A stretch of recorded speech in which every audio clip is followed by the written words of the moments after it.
இன்னைக்கு நிறைய யங்ஸ்டர்ஸ்க்கு என்ன ப்ராப்ளம்னு கேட்டிங்கன்னா, லவ் ஃபெயிலியர். முன்னாடிலாம் லவ் ஃபெயிலியர்னா பயம். பெத்தவங்க கிட்ட இருக்கிற பயத்தினால தான் வந்து இதாகும். ஏமாத்தணுங்கிற எண்ணம் இருக்காது.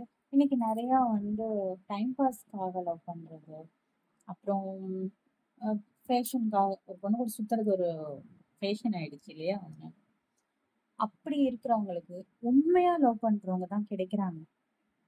உண்மையா லவ் பண்றவங்களுக்கு அந்த மாரி அ லவ் பண்றாங்க. ஏமாத்துறவங்க கிடைக்கிறாங்க அப்படின்னா, ஏமாத்துறவங்களுக்கு உண்மையான லவ் பண்றவங்க கிடைக்கிறாங்க. அப்ப அந்த மாரி இருக்கிறவங்க, ஒரு ஃபோன் வருமா? ஒரு மெசேஜ் வருமா? நம்ம பண்ண மெசேஜ் எப்படா ப்ளூ டிக் வரும்? ரிப்ளை வருமா? ஒரு கால் வருமான்னு ஃபோனே பார்த்துட்டு இருக்கிற மாரியான உண்மையா லவ் பண்றவங்களும் இருக்கதாங்க செய்றாங்க. அப்போ அந்த மாரி இருக்கிற நபருக்கு நான் சொல்றேன்.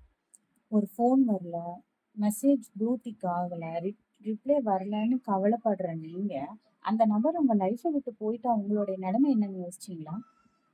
அந்த மாரி நபருக்காக அந்த உண்மையான அன்ப தயவு செஞ்சு வேஸ்ட் பண்ணாதீங்க. அவங்க உங்களுக்கு உண்மையாலுமே உண்மையானவங்களா இருந்தா, உங்கள வந்து காத்திருக்க வைக்க மாட்டாங்க. ஏதோ ஒரு ஒரு ஒரு சின்ன சின்ன ஏதாவது சொல்லுவாங்க. இந்த மாரி எனக்கு கொஞ்சம் பிஸியா இருக்கேம்மா, நான் கால் பண்றேன். இல்ல மெசேஜ்லயாவது வெயிட் கூப்பிடுறேன் அப்படின்னு அந்த ஏதாவது ஒண்ணு வரும்.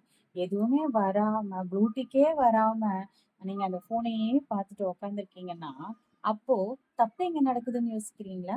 யோசிச்சு பாருங்க. நீங்க உண்மையா இருக்கீங்க. உங்க பார்ட்னர் உண்மையா இருக்காங்களா? சரி, உண்மையா இல்ல. இப்ப அது பிரச்சனை கிடையாது. நீங்க அதுலருந்து எப்படி வெளில வர போறீங்க? இன்னைக்கு குடிப்பழக்கத்துல இருந்து வெளியில வந்துரலாம். ஆ போதைப் பொருள்ல இருந்து வெளியில வந்துரலாம். ஆனா, நீங்க இப்படி அன்புக்கு அடிக்ட் ஆனீங்கன்னா, உங்களால வெளியிலயே வர முடியாது. ரொம்ப நீங்க உங்க லைஃப்ப ரொம்ப லோன்லியா இழந்துருவீங்க. அந்த அளவுக்கு யாருக்கும் நம்ம உண்மையா இருக்கு நமக்கு உண்மையா இருக்கிறவங்களுக்கு நம்ம உயிர கூட குடுக்கலாம். நான் அந்த தப்பு சொல்லல. ஆனா, உங்கள டைம் பாஸா நினைக்கிறவங்களுக்காக நீங்க உங்க லைஃப்ப கெடுத்துக்காதீங்க. அவங்க வந்து உங்க லைஃப்ல லாஸ்ட் வரைக்கும் வருவாங்கங்கிற இது வரும்போது, நம்ம அவங்களுக்கு உண்மையா இருந்துக்கலாம். அவங்க இல்லைனாலும் நீங்க வாழ கத்துக்கணும். அன் அடிக்ட் அன்புக்கு அடிக்ட் ஆக ஆகாதீங்க. அன்புக்கு அடிக்ட் ஆனீங்கன்னா, அதுலேருந்து உங்களால மீண்டே வர முடியாது.